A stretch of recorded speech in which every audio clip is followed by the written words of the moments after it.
Kula gadah obsesi setunggal tentang maulid. Tiang niku kedah seneng. Terus mboten angsal tiang Islam mboten seneng. Kula dadi kiai nak guyu luwih banter timbang Mas Arwani. Ora oleh kula susah, nak kula susah jadi presiden buruk wong trauma dadi napa? Kiai. Jadi kula haram guyu sak ngisor ya Mas Arwani. Kudu afrahu minhu supaya wong ngerti nak kiai luwih bahagia timbang DPR. Terus ayo kula pol senenge niku pol. Kula anut terus pokoke anut kiai-kiai riyen, anut ulama-ulama riyen niku bener-bener seneng. Nak sampean ra seneng niku repot. Wong ra wani dadi kiai, ra wani dadi habib, gak wani dadi wong apik. Mergo wong apik ora kepenak. Terus kudu seneng. Sehingga iman tertinggi niku nggih seneng, ridho. Ridho niku seneng banget. Kula bantu beberapa santri teng mriki kula niat tarbiyah teng santri-santri. Sedanten redaksi tentang maulid. Kula pilih beberapa. Asyroko dadi mencorong. Kenapa ndak milih kata anaro? Kalau anaro itu padang tapi sudah menyengat. Kalau asyroko itu padang tapi enak. Kira-kira jam 8-9. Sehingga beliau memilih kata asyroko.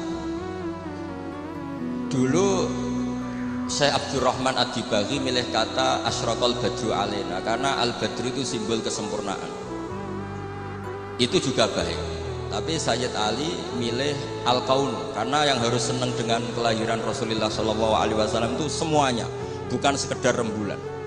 Itu pilihan-pilihan kata berdasar isyq, berdasar dzauq. Yang al-badru karena mewakili kesempurnaan, simbolnya adalah Lailatul Badri. Al-kaunu mewakili hakikat bahwa hadal kaunu kulluh yafrah bi Rasulullah sallallahu alaihi wasallam.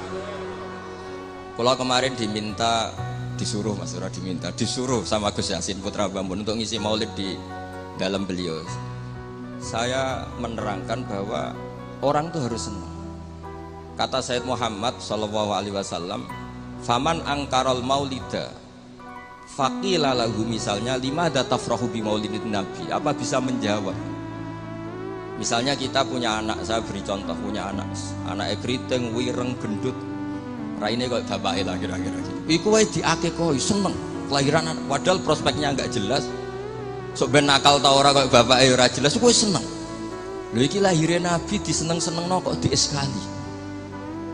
Artinya ya, maulidu hadan nabi ini jelas al-maktub membawa sa'adatut daren, pasti membawa sa'adatut daren. Loh, wong seneng kok disoal, itu pakai logika apa? Anak kita yang lahir gak jelas masa depannya aja kita seneng. Kira-kira ngoten lah logika-logikamu. Sebab itu redaksi seneng itu ekstrim tentang beberapa teks. Sehingga diredaksikan fatrobu ya halal masani. Toroban itu seneng yang agak kaul, agak berlebihan. Sebetulnya di kamus tuh ya agak-agak joget maknanya toroban, tapi kalau tak maknanya gitu masa kiai-kiai joget kan ribet ya. Tapi toroban tuh seneng yang sudah tidak terkendali. Jadi toroban itu al-faroh yang melahirkan gerakan tubuh, itu torob. Makanya di situ tidak dikatakan fafrohu tapi fatrobu. Jadi seneng yang sampai melahirkan gerakan tubuh. Ya halal masani terus. Fahazarul yumni gharrat. Mongkau tai peparing sing serba barokah. Yumnun ini maknanya kanan. Orang Arab dalam balaghatul Arab, kanan itu simbol kebenaran, simbol keberkahan. Sehingga ketika kebenaran disebut ashabul yamin, ketika salah disebut ashabus shimal. Jadi itu ibarat yang luar biasa. Fahazarul yumni, apa yang dilakukan Nabi itu semuanya berkah. Termasuk ketika Nabi milih amal yang mafdul, yang tidak afdol. Misalnya semua orang itu tawaf itu musyatan, semuanya berjalan. Teorinya al-ajru bi qadri ta'ab. Tapi Nabi itu enggak. Nabi justru tawafa raqiban. Nabi tawaf itu secara berkendara. Dan itu menjadi berkah bagi kita. Karena yang tawaf pakai kursi roda karena uzur itu menjadi punya referensi karena Nabi tawaf raqiban. Andai kan Nabi saat itu ikut masyian, maka kita bingung cari referensi bagaimana ketika kita tawaf harus berkendara. Sehingga Nabi pilihannya mafdul saja menjadi fadil, fadil menjadi afdol, semuanya berkah. Bahkan saya pernah bikin statement, andai kan Nabi Isa sholat khusyuk dengan Rasulullah SAW makan biasa, itu kualitasnya itu bagus Nabi makan. Kenapa? Nabi Muhammad jadi nabi itu setelah Nabi Isa karena baiknya, saking baiknya dituhankan. Jika Nabi untuk melawan nafyur rububiyah an Muhammadin sallallahu alaihi wasallam dan memaklumatkan bahwa innama huwa abduhu wa rasuluh, itu kalau makan diperlihatkan. Nabi itu kalau dahar kadang di depan rumah dan tidak pati-pati priayi itu, yakulu kama yakulul abdu, dan itu sengaja. Jika ada orang fasikoh liwat, ahadalladzi yas'umu annahu nabiyyun yakulu kama yakulul abdu, ini tahu orang yang klaim jadi nabi, cara makannya kok gak priayi, kayak makannya abdun. Si perempuan tadi maknani abdun itu budak, tapi Nabi santai saja ngetikan ayu abdin a'badu minhu, ya memang saya budak terbaik, muridan bidzalika annahu abduhu wa rasuluh. Itu kata para ahli tafsir, dikatakan gerakan seperti ini penting bagi seorang Rasulullah Muhammad SAW yang beliau jadi nabi setelah kecelakaan Isa dituhankan karena terlalu khusyuk. Nah, kalau bagian riwayat yang bagian gak khusyuk ini karena ini. Jadi yang khusyuk nggih monggo, yang gak khusyuk kados kula nggih monggo, itu ada referensinya. Sehingga Allah kadang muji nabi itu sederhana. Nabi itu siapa? Orang yang makan. Ini bagi pengkaji tauhid dan tahu sejarah, makan itu penting sekali. Karena hanya dengan cara itu orang nggak akan diduga sebagai Tuhan. Nah, di sini ketika Allah muji Nabi Isa, mal masih ibnu Maryam illa rasul qad khalas min qabli rusul wa ummuhu siddiqah kana yakulani ta'am. Coba kalau Anda jadi orang alim, misalnya ketua MUI atau ketua NU, terus dipuji kiai ini tukang makan, itu pasti tersinggung. Mbok ya dipuji tukang qiyamul lail tadalail kan keren, ini dipuji hanya sekedar makan. Seorang rasul dan beberapa rasul bahkan kadang Quran mujinya hanya gitu, wa ma arsalna qablaka minal mursalin illa innahum la yaquluna ta'ama wa yamshuna fil aswaq. Tapi makan di sini beda dengan makan kita. Kalau makan kita kan kepengen wareg, kepengen gendut, kepengen kuat, mbok kuat apa ya ora ros pokoke. Makanya Nabi itu beda dengan kualitas A, yaitu nafyur rububiyah dal al-i'lam bi annahu abdullah wa rasul. Jadi Nabi gerakannya itu sholatnya ya ibadah, makannya ibadah, goyonya ya ibadah, gojlokannya juga ibadah, diamnya juga ibadah. Itu disebut fahazarul yumni gharat. Gharat itu maknanya juga nyanyi, gharat itu rengeng-rengeng nyanyi. Jadi kalau suwun nas, pokoknya seneng tenanan, seneng banget.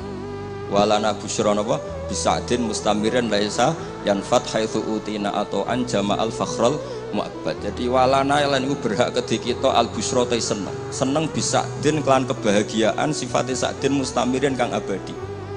Laisa kang ora ana apa sakdu iku yanfatu ilang apa sakdu. Haitsu utina atau an jama'al fakhral mu'abbad. Jadi ketika muji Allah ya gitu. Fali rabbi kullu hamdin jalla ayakhsurul ithabana biwujudi Mustafa al-Hadi Muhammad. Ada yang meredaksikan Sa'ada Abdun Kotamalla Wanjala Andul Hazinu, ada yang meredaksikan Busyra Lana Ninal Munazaral Ana Wafal. Jadi kalau mau lihat kok susah itu gak boleh, apalagi tarian terus wong susah itu gak boleh. Tapi nak berkatera enak juga gak boleh karena harus seneng gitu. Jadi ini udang ini tadi tak gosok ini. Saya ini keluarga sini, Mbah Basah lahirnya di sini diutang, jadi ngirit mungkin nggak tahu saya. Tapi bagus, saya juga gak harap-harap ini kan, malah saya dosa ini kalau. Tapi saya ini cerita, yang penting itu seneng. Seneng ini penting. Saya sering didhawuhi bapak saya ini teman akrabnya ya keluarga sini ya, teman akrabnya bapaknya Mas Arwani. Bapak kula nu nak ana wong ngaji nangis itu ngritik. Kata beliau itu, wong ning omah utange akeh mipir BKB digadekno pas ngaji ditangis pisan jare gitu. Ngaji kudu seneng kata beliau. Teori beliau itu sederhana. Orang sampai maksiat itu karena cari kesenangan. Sehingga kalau taat itu tidak pengganti kesenangan maksiat, maka taatnya akan tertandingi dan terkalahkan. Itu teori maksudnya, sampai anu teh monggo ora ya kok bangeten maksudnya. Sehingga orang ibadah itu harus senang. Itu coba nazuman yang sering dinasidkan Habib Syekh itu. Laula kaya zinatal wujudi ma toba aisi wala wujudi wala taron namtu fi sholati. Andaikan tidak dengan ajaranmu ya Rasulullah, kita matobais hidup kita itu tidak nyaman dan eksistensi kita juga agak jelas. Coba andaikan tanpa Rasulullah SAW, kita minum mengatakan ini segar, habis makan bilang ini wareg, ini sate enak. Itu al-kuffar yaquluna dzalik, wal munafiq wal fusaq yaquluna dzalik. Bedanya apa tuh? metik barokahnya tarbiyati Rasulullah sallallahu alaihi wasallam, naqulu linataqawwa alal ibadah wa nasyrab linataqawwa alal ibadah. Beda sekali. Makanya Imam Ghazali kalau ngeritik itu, kalau kamu bangga bi kuatil jima, kata Imam Ghazali kalau cerita ayam lebih kuat ketimbang Anda. 1 detik, 2 detik sudah berani lagi kan. Kalau Anda bangga dengan aksratul akli, al jamus aqwa minka. Kalau bangga dengan kekuatan fisik, banteng lebih kuat timbang kue. Terus cerita-cerita afdalul basar, afdaliyatul basar adalah ibadahnya. Sehingga Nabi ngendikan, ya sudah. Nikmatnya orang mukmin itu apa? Qiyamul lail. Syarafu apa? Istighra'uhu anin nas. Nah, ini tarbiyah-tarbiyah menjadi kita bagi. Jadi ini harus dilatih. Wala taron nam tu fi sholati. Bahasanya itu lan ora rengeng-rengeng ingsun fi sholati. Jadi sebenarnya kalau sholat itu ya disunatkan agak-agak nyanyi. Tapi jangan nyanyi kayak Habib Ahmad nanti. Nanti kalau nyanyi gitu ya batal sholatnya karena ya terus terbangan. Tapi harus ada taronumnya, harus ada nyamannya. Menikmati. Saya tuh kalau sujud itu tak nikmati. Karena ketika nanti saya ketemu Allah Ta'ala, kenangan terbaik saya karena di bumi pernah sujud. Jadi sebenarnya nak disuting kabeh, mangan molo-molo ngombe serokokan, kira-kira ya rada isen lah gitu. Tapi kalau pas syutingan, pas sujud kan keren. Apa mana misalnya DPR syutingan terus turu diding-diding kan gak keren itu. Jadi artinya ini katanya Habib saya wala taron nam tu fi sholati wala ruku'i wala sujudi. Jadi intinya harus senang. Mungkin kalau seneng yo latihan Mas Arwani. Aslinya ketoke yo seneng Mas Arwani, gajine luwih akeh, tapi kula tetep luwih seneng. Jadi kalau suwun sing kiai-kiai desa kabeh kudu seneng. Suwe-suwe seneng. Sehingga gak jadi presiden buruk orang soleh iku ndadekno trauma susah. Haram kok susah. Nah di sini kualitas qauluhu ta'ala ala inna auliya Allahi la khaufun alaihim wa lahum yahzan. Karena seneng ini penting. Untuk jadi wali itu harus seneng. Jadi ini jelas ya, niki mun kata-kata mari bingung kula piyambak nggih ora pati wani matur teng ngarepe Habib Ahmad niki. Lah dikongkon dadi ya nurut mawon ngoten mawon. Assalamualaikum warahmatullahi wabarakatuh.